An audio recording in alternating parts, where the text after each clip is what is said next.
Welcome to the Tech Egg. Don't get scrambled. Enjoy the video. You start now, confirm your network and turn off VPN or proxy because Google blocks odd IPs. Next, check the account name and password, copy and paste to avoid typos, and watch caps lock. Once done, open an incognito window or clear browser cache and cookies to remove stale tokens, then update the Google app or browser.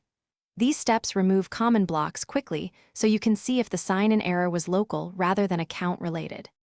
You now work through account defenses. Go to Security Checkup and confirm the recovery email and phone so Google can verify you. If you have two-step verification, make sure your secondary method, backup codes, authenticator app, or SMS is accessible. Regenerate app passwords if needed. Also scan the list of devices and remove anything unfamiliar, because that can block sign-in. If you still can't log in, try another device or browser and trigger a password reset to force a fresh authentication. You finish by restarting your device and re-adding the Google account.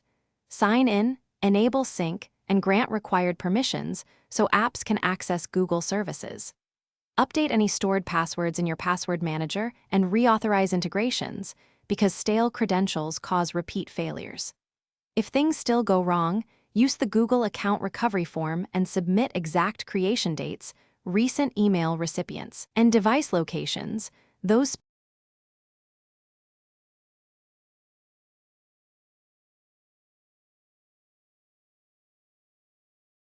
Thanks for watching. Consider subscribing if I helped unscramble your problems.